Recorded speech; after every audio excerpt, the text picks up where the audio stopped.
All right, defenders of democracy, here we go. Nothing like starting your flip classroom off with lovely mugshots of people who've been arrested. That's why we are talking today about civil liberties. So yes, we're going to be talking about the rights of the accused. We're going to be talking about what the government can do to you and what they can't do to you when you are under arrest. So we're going to be talking in this video a lot about due process. We're going to be looking at some due process clause. So my advice to you with this beginning shot of this video, you don't want to end up having your picture taken in a mugshot. That's my life advice. And if you do, don't make any statements. Call your lawyer. They're your first call. All right. So what is due process? There's two types of due process. There's procedural and there is substantive. And it's important you understand the difference between the two. So substantive due process, and again, take your time and write this down in your notes. Substantive due process is the constitutional requirement that the government acts reasonably and that the substance of the law is fair and reasonable. There is limits on what the government may do. Substantive due process places limits on what laws can actually be created. If the substance of the law, the very point of the law, one that is not listed in the Constitution, is unfair, then the court can declare it unconstitutional. All right, so that's substantive due process. Procedural due process is the act of carrying out the law. So procedural due process addresses the manner in which the law is carried out. For example, did a local court give the defendant a fair trial? Did the defendant have the right to remain silent? Was the Fourth Amendment, was he properly searched and seized? All right, the court has in some instances extended and limited the state's authority for searches and seizures, the right to counsel, and the rights of self-incrimination during police interrogations. So make sure you do understand the difference between substantive and procedural due process. Substantive due process, a quick way to remember it, is the substance of the law. If the substance of the law is unfair, the court can strike it down. Procedural is following the procedures. So first, a defendant or suspect is, as they are arrested, first they're cuffed, next they're read their rights, then they're booked, then they're photographed, then they can meet their attorney, etc. If at any point the procedure of the law is carried out incorrectly, there may be grounds for an appeal or dismissal. All right. The big amendment here that we're going to talk about is the Fourth Amendment, and this protects against unlawful searches and seizures. The police must obtain a warrant. The police must obtain a warrant if any material is going to be searched or seized. All right. However, there is the exclusionary rule, and that comes in the case of Mapp v. Ohio, a really fun topic to discuss. So prior to Mapp, there is the case called Weeks versus the United States in 1914, where the court ruled that the exclusionary rule, which states that evidence that the government finds or takes is in violation of the Fourth Amendment, can be excluded from a trial. All right, interesting point.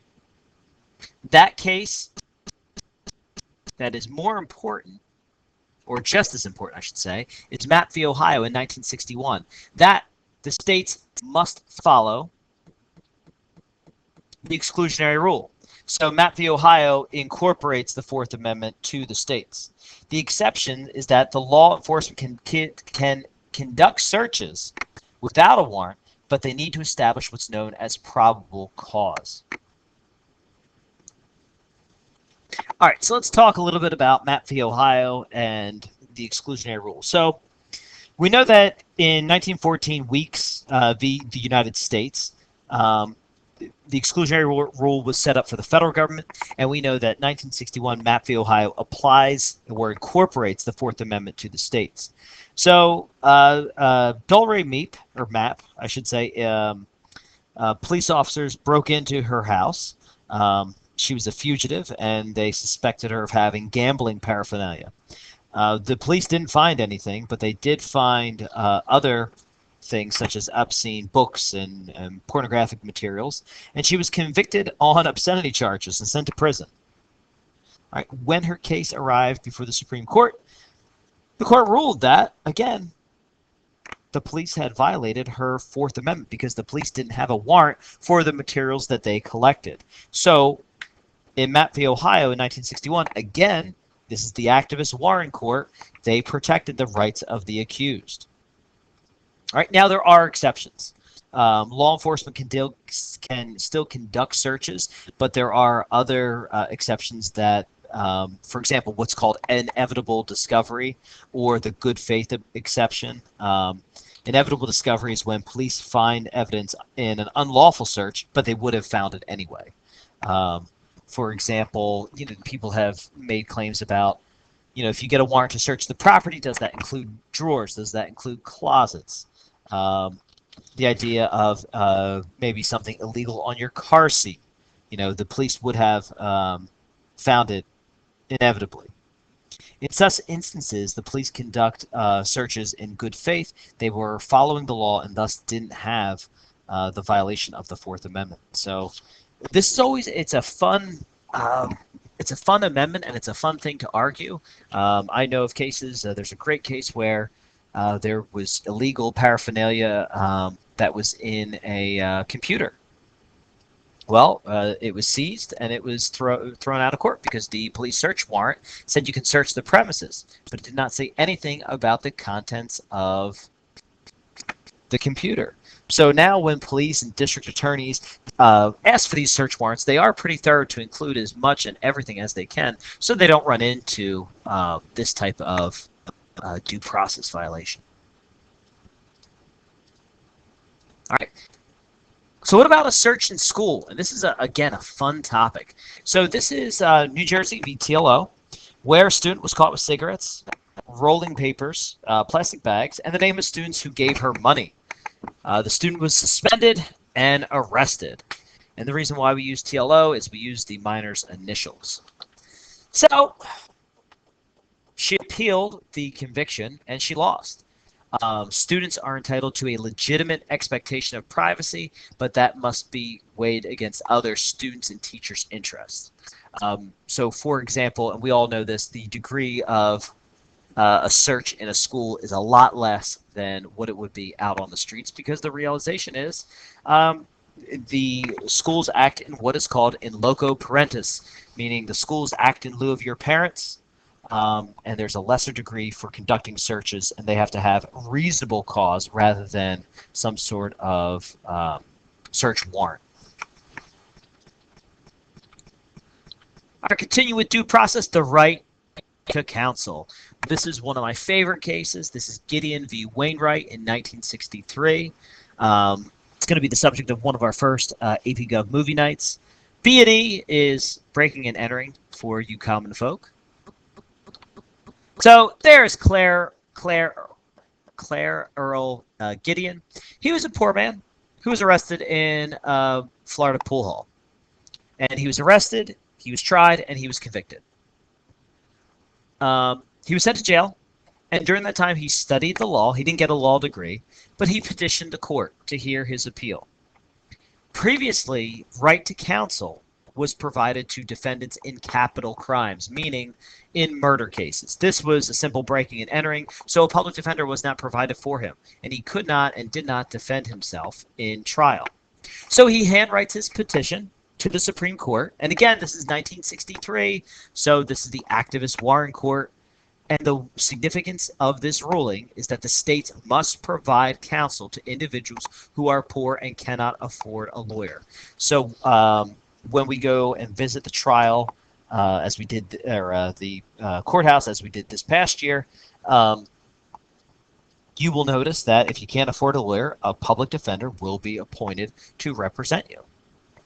And this is a significant case, and this is a case that is required by the AP College Board exam. And we'll be spending a substantial time reading this case brief as well, too. All right. Due process, self-incrimination.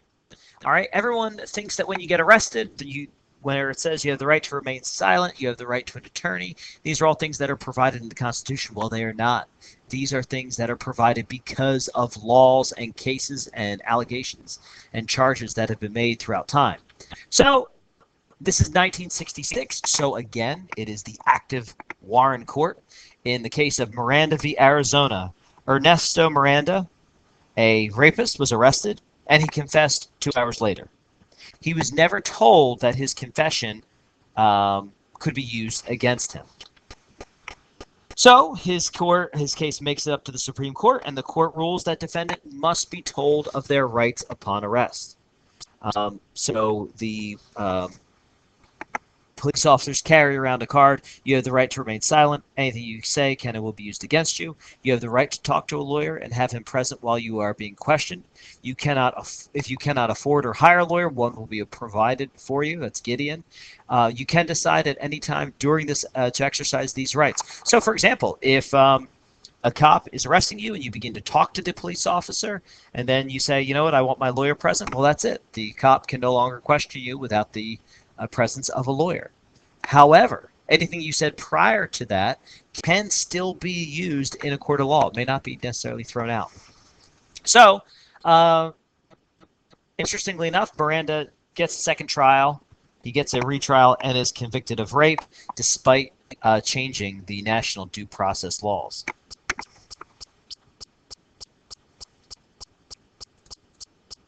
All right, here is our Miranda warning. Nowadays, not only are you told it verbally, but you also have to sign a document adhering that you acknowledge the rights as they're expressed to you. All right, and finally, we'll end with the death penalty.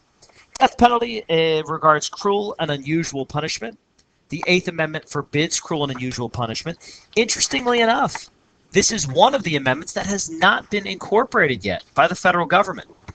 The Supreme Court has ruled inconsistently, but the death penalty is not cruel and unusual. It is, and quoting the Supreme Court brief, an extreme sanction that is suitable for the most extreme crimes. Some of the court cases include Gregg v. Georgia. A lot of the Supreme Court cases dealing with death penalty involve Georgia.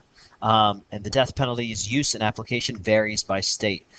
Very few states have the death penalty. New Jersey had the death penalty a couple years ago, but we have since gotten rid of it. The following states, and this is actually an outdated map, New Jersey is not included in them, that prohibit the death penalty.